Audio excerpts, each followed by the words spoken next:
Hello everyone, yes welcome to MS study Guru. So आज की इस वीडियो में हम डिस्कस करने वाले हैं कि आपको जो अपना रिसर्च सिनॉप्सिस है वो किस प्रकार बनाना है।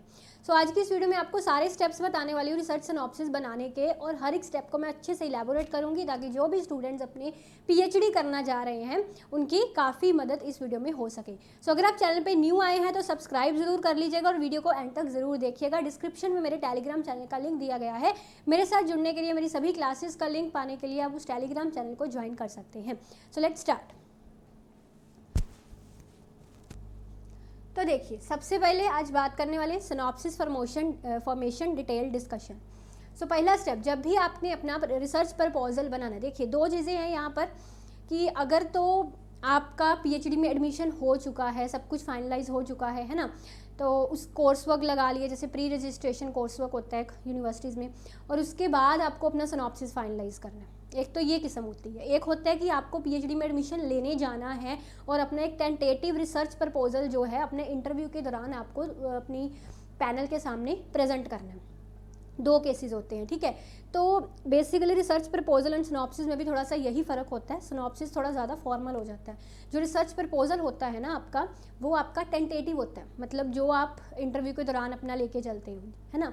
और जो सिनॉप्सिस होता है वो आपका फाइनल होता है, जब आपकी प्रॉब्लम सेलेक्ट हो गई है कि आपने प्रपोज किया यूनिवर्सिटी को कि मुझे इस रिसर्च पे काम करना है और यूनिवर्सिटी ने आपका वो प्रपोजल एक्सेप्ट कर लिया, तो वो सिनॉप्सिस बन जाता है। तो सिनॉप्सिस ज़्यादा फॉर्मल होता है, ये फाइनलाइज हो जाता है इसमें सब कुछ, ठीक है। तो ये चीज़ रहती है।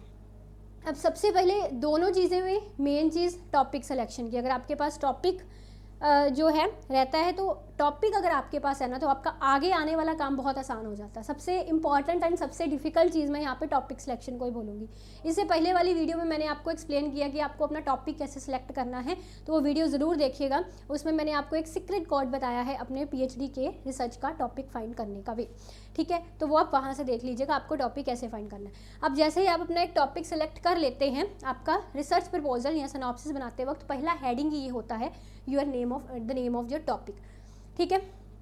टॉपिक के नीचे आप दूसरा लिखते हो इंट्रोडक्शन। जो भी आपका टॉपिक है उस टॉपिक के बारे में इंट्रोडक्शन। अब आप कहेंगे ये इंट्रोडक्शन हमको कैसे मिलेगी, कहाँ से पता चलेगा क्या लिखना है क्या नहीं लिखना। इसके लिए ना, टॉपिक जैसे ही आपने सेलेक्ट कर लिया, टॉपिक सेलेक्ट करने के बाद आपको थोड़ा रिव्यू करना पड़ता है उस पर। यानी कि आपको उस टॉपिक को इंटरनेट पे डालकर, वेबसाइट्स पर डालकर उस टॉपिक के बारे में पेपर्स पढ़ने पड़ते हैं। तो फिर आपको आइडिया क्लियर होता है कि जो आपका टॉपिक है उसके बारे में क्या क्या रिसर्चेज हो चुकी हैं, है ना। तो फिर ये इंट्रोडक्शन बनाना आपके लिए ईजी हो जाता है।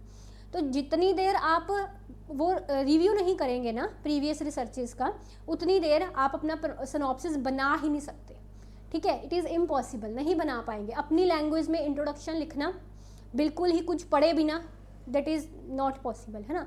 तो उसके लिए आपको जो भी आपका टॉपिक है उससे उसका लिटरेचर पढ़ना पड़ेगा, उसके ऊपर जो भी पेपर्स अवेलेबल हैं। अगर किसी बुक में भी है, मान लीजिए जो आपका टॉपिक है वो किसी बुक में मिलता है, बुक से पढ़ लीजिए, रिसर्च पेपर से पढ़ लीजिए, कहीं से भी पढ़कर उसके बारे में सारा लिटरेचर करना पड़ेगा कि क्या रिसर्च इस टॉपिक पर हो चुकी है, क्या होने वाली है, क्या चल रही है।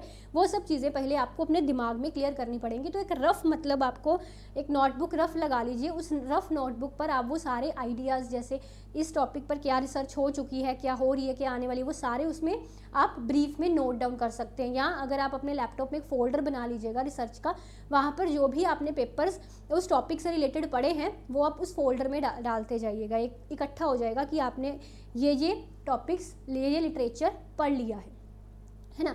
तो वो चीज़ जैसे ही आप करेंगे, फिर आप इंट्रोडक्शन बनाने के कैपेबल हो जाएंगे, फिर आप इंट्रोडक्शन लिख पाएंगे, ठीक है। तो ये आपका दूसरा स्टेप है जो आपको अपने रिसर्च प्रपोजल के, ये मैं फॉर्मेट की बात कर रही हूँ, ठीक है। तो इंट्रोडक्शन लिखेंगे टॉपिक के बाद अपने फॉर्मेट में। फिर तीसरे नंबर पे होता है ऑब्जेक्टिव्स। अब जैसे ही आप इंट्रोडक्शन लिखते हैं, इंट्रोडक्शन के बाद आपको ऑब्जेक्टिव्स लिखने होते हैं आपके। अब ऑब्जेक्टिव्स कैसे पता चलेंगे, आपको कैसे पता चलेंगे? ऑब्जेक्टिव्स पता करने के लिए भी सेम थिंग है, आपको लिटरेचर रिव्यू करना पड़ेगा। बट एक चीज़ ध्यान रखिएगा, बिल्कुल सेम ऑब्जेक्टिव्स नहीं आपको उठाने। जैसे मान लीजिए जो आप जिस टॉपिक पर आप काम कर रहे हैं उस टॉपिक से रिलेटेड टॉपिक पर पहले काम हो चुका है, तो आपको उसके सेम ऑब्जेक्टिव्स नहीं उठाने, उसमें कुछ चेंज कर लीजिएगा और वहीं से आपका नॉलेज गैप बन जाएगा, ठीक है। वहीं से आपका नॉलेज गैप बन जाएगा, तो उसमें ऑब्जेक्टिव्स में चेंज कर लीजिएगा। जैसे अगर उसका पहला ऑब्जेक्टिव था structure and trends of income and employment, तो आप उसमें कर सकते हैं that is a nature and extent of income and employment, मतलब कुछ उसमें चेंज करके ही आप करिएगा, तभी आपका नॉलेज गैप होगा, अदरवाइज वो रिसर्च कंसीडर ही नहीं होती अगर उसमें कोई नॉलेज गैप नहीं है तो, है ना। तो वो चीज़ है, तो आप पुरानी स्टडीज़ के बेस पर ही अपने ऑब्जेक्टिव्स भी डिज़ाइन कर सकते हैं, बट सेम नहीं, वही चीज़ आपको अपना दिमाग भी बीच में ऐड करना पड़ेगा। रिसर्च यही है कि जो चीज़ें सर्च हो चुकी हैं ऑलरेडी, उस पर थोड़ा सा अपना दिमाग और ऐड करके उसको आपको एक नई फॉर्म देनी है, ठीक है। तो मेनली जो भी आपके ऑब्जेक्टिव्स होंगे ना, वो 3 से 5 ऑब्जेक्टिव्स होते हैं, ठीक है, 3 to 5 ऑब्जेक्टिव्स ऐसे करके बनते हैं, to examine that thing, to find that thing, ऐसे करके आपके 3 से 5 ऑब्जेक्टिव्स बनेंगे, ठीक है। इसके बाद चौथे नंबर पे आपको लिटरेचर रिव्यू का एक पॉइंट उसमें ऐड करना पड़ेगा अपने सिनॉप्सिस में। सो ये जो लिटरेचर रिव्यू का पॉइंट होगा ना, यहाँ पर अब वही सब चीज़ें लिखेंगे जो मैंने अभी आपको बताया था कि आप अपने लैपटॉप पे एक अलग से फोल्डर बना लेंगे जिस पे आपने जो भी सारी स्टडीज़ पढ़ी हैं वो सेव कर देंगे। उन सारी स्टडीज़ से ही आपका ये लिटरेचर रिव्यू बनेगा। मान लीजिए कि आपने 10 स्टडीज़ पढ़ी हैं, बट सिनॉप्सिस ज़्यादा लंबा नहीं होता, तो 10 स्टडीज़ मत उसमें ऐड कीजिएगा, थोड़ी कम ऐड कर लीजिएगा, 4-5 ऐड कर लीजिएगा, ज़्यादा लंबा नहीं बनाना। बाकी ये डिपेंड करता है आपकी यूनिवर्सिटी पर, ठीक है ना, कि आपकी यूनिवर्सिटी के रूल्स क्या हैं सिनॉप्सिस पे, उस पर डिपेंड करता है।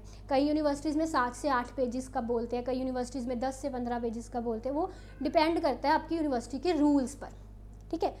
तो बस जितनी आपको 4-5-6 स्टडीज़ आपको लेनी है, उसका आप यहाँ पे लिटरेचर रिव्यू मेंशन कर देंगे। कैसे करेंगे इसका तरीका समझिए। जैसे मान लीजिए आपने इसकी एग्जांपल देती हूँ। जैसे मान लीजिए एक स्टडी थी जो 2 पर्सन्स ने की थी, ठीक है, जो 2 पर्सन्स ने की थी, एक कमल वत्ता और एक कोई नाम लिख, RS सिद्धू लिख लो। इन 2 पर्सन ने कोई स्टडी की थी, 2010 में इनका कोई पेपर पब्लिश हुआ था, वो आपने पढ़ा हुआ है अपने लिटरेचर में, ठीक है। तो आप क्या करेंगे, जब आप लिटरेचर रिव्यू लिखते हैं तो उसको एक मेंशन करने का वे होता है, इसके रूल्स होते हैं, ठीक है। तो आप उसको इस तरह, जैसे लास्ट वर्ड लिखने हैं आपको, वत्ता एंड सिद्धू 2010, उसके बाद फाउंड डैट, जैसे इन्होंने फाउंड किया, या स्टडी डैट, इन्होंने स्टडी किया, क्या उनकी स्टडी है उसकी आप 4-5 लाइन्स लिख देंगे समराइज करके उनकी स्टडी को, ये तरीका है। फिर उसके बाद अगले पैरे में इसी तरह दूसरी स्टडी आएगी। अब इट ऑल का क्या मतलब है, एंड अदर्स। मान लीजिए वो स्टडी है, उस 2 से ज़्यादा एजुकेशनिस्ट ने वो स्टडी दी है, रिसर्चर्स ने वो स्टडी दी है, तो आप एंड अदर्स की बजाय इट ऑल लिख देंगे 2018, यही चीज़ फाउंड है ना। फिर 4-5 लाइन्स या 7-8 लाइन्स में जो भी वो है उसको समराइज कर देंगे उसकी रिसर्च को। So this is the way literature review लिखने का अपने सिनॉप्सिस में, ये एक तरीका होता है। यही वे अगर आप रिसर्च पेपर लिख रहे हैं उसमें भी यही वे है, ठीक है, लिटरेचर रिव्यू लिखने का। तो ये चीज़ ठीक है, समझ में आ गई आपको। बाकी लिटरेचर रिव्यू जब आप थीसिस लिखते हैं उसमें काफ़ी लंबा लिखते हैं, बहुत लंबा, उसमें ऑब्जेक्टिव वाइज लिटरेचर रिव्यू करते हैं। बट जो सिनॉप्सिस होता है उसमें छोटा सा ही होता है लिटरेचर रिव्यू, ज़्यादा लंबा नहीं, 1 या 2 पेजेस, 1 पेज से वैसे ज़्यादा मत बढ़ाएंगे तो अच्छा है, ठीक है। बाकी मैंने कहा आपके इंस्टीट्यूशन यूनिवर्सिटी के रूल्स पर ये डिपेंड करती है, बट इसको ज़्यादा लंबा मत खींचना लिटरेचर रिव्यू को, ठीक है। तो इसके बाद आता है नॉलेज गैप, कि आपने लिटरेचर तो रिव्यू कर लिया, स्टडीज सारी पढ़ ली, अब आपकी स्टडी उनकी स्टडी से अलग कैसे। इसकी एक सिंपल एग्जांपल देती हूँ, नॉलेज गैप क्या होता है। मान लीजिए कि आपसे पहले जो स्टडीज़ हुई हैं उन्होंने काम किया है बेसिकली उस चीज़ के, उस प्रॉब्लम के बारे में पता करने में कि ये प्रॉब्लम है क्या, बट उसने सोल्यूशन नहीं दिए, तो आपने मेंशन कर दिया कि आप अपनी स्टडी में उसका सोल्यूशन भी देंगे, ठीक है। या जो पहले स्टडीज़ हुई हैं, मान लीजिए कि उन्होंने सेकेंडरी सोर्सेज पर काम किया, बट आप प्राइमरी सोर्स से वो चीज़ प्रूव करना चाहते हैं, है ना, तो आप बोल सकते हैं कि आपकी स्टडी इसलिए डिफरेंट है बिकॉज प्राइमरी सोर्सेज पर बहुत सालों से इस चीज़ पर काम नहीं हुआ है ना। तो इस तरह के और भी बहुत सारी चीज़ें हैं कि आपको लगा कि दूसरी किसी रिसर्च में इस नॉलेज गैप को फाइंड करने का ना एक और बहुत अच्छा तरीका है। जब आप रिसर्च पेपर पढ़ते हैं ना, सारे तो नहीं, कई रिसर्च पेपर्स के एंड में ना आगे लिखा होता है सुजेशन फॉर फर्दर रीडिंग्स, ऐसे करके सुजेशंस फॉर फर्दर रीडिंग्स करके लिखा होता है। उसमें आपको नॉलेज गैप के पॉइंट मिल जाते हैं। उसमें उस सुजेशंस में उन्होंने लिखा होता है कि अगर इसी टॉपिक पर इससे आगे कोई सर्च करना चाहता है तो वो किन किन चीज़ों पर सर्च कर सकता है, ऐसे करके एक हिंट दिया होता है। उसमें आपको बड़ी हेल्प मिल जाती है। उससे आपको पता चल जाता है कि इस रिसर्च में कौन सा पॉइंट था जो कम था, जो मुझे अपने रिसर्च में ऐड करना है। वहाँ से आप नॉलेज गैप फाइंड कर, नॉलेज गैप कोई ज़्यादा लंबा नहीं, इसको आप 3 से 4 लाइन्स में ख़त्म कर सकते हैं कि मेरी रिसर्च इसलिए अलग है। ठीक है, ये चीज़। फिर 6 नंबर पे मेथडोलॉजी। मेथडोलॉजी में है कि आप डाटा कैसा यूज़ करने वाले हैं, सेकेंडरी करने वाले, अगर सेकेंडरी करने वाले कौन से सोर्सेज से करने वाले हैं, अगर प्राइमरी करने वाले हैं तो उसके लिए क्वेश्चन अरे बनाएंगे, क्या टेक्निक रहेगी, वो सारा इसमें ऐड होता है। ठीक है, और कितने सालों का डाटा कलेक्ट कर रहे हैं, अगर प्राइमरी कर रहे हैं 1 ही साल का कर रहे हैं या ट्रेंड्स ले रहे हैं, नंबर ऑफ टाइम पीरियड्स ले रहे हैं, वो सब चीज़ें आपको यहाँ पे मेंशन करनी पड़ेंगी। कई यूनिवर्सिटीज़ के फॉर्मेट में मेथडोलॉजी एंड इसके आगे स्टैटिस्टिकल एनालिसिस, ये दो अलग होते हैं। स्टैटिस्टिकल एनालिसिस ये दो अलग होते हैं, कई यूनिवर्सिटीज़ में ये दो अलग पॉइंट्स बनते हैं, बट कई यूनिवर्सिटीज़ में सिर्फ एक ही पॉइंट बनता है मेथडोलॉजी का, उसमें ही स्टैटिस्टिकल एनालिसिस का भी कवर कर देते हैं। बट अगर आप अलग पॉइंट बना लोगे अपने प्रपोजल में, जो आप अब भी इंटरव्यू देने जा रहे हो, है ना, तो उसमें अगर आप एनालिसिस का अलग पॉइंट बना लोगे तो ये प्लस पॉइंट ही होगा, नेगेटिव नहीं होगा। ठीक है, स्टैटिस्टिकल एनालिसिस में आप लिखोगे कि जो आपने डाटा कलेक्ट किया हुआ है प्राइमरी या सेकेंडरी, उस पर आप कौन सा एनालिसिस टूल लगाने वाले हो।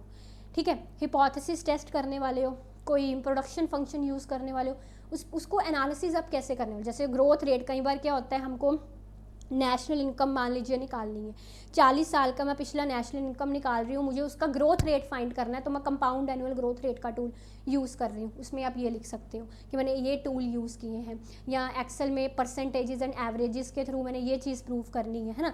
तो मतलब वो चीज़ आप यहाँ पे लिखेंगे कि एनालिसिस टूल आप कौन सा यूज़ करने वाले हैं।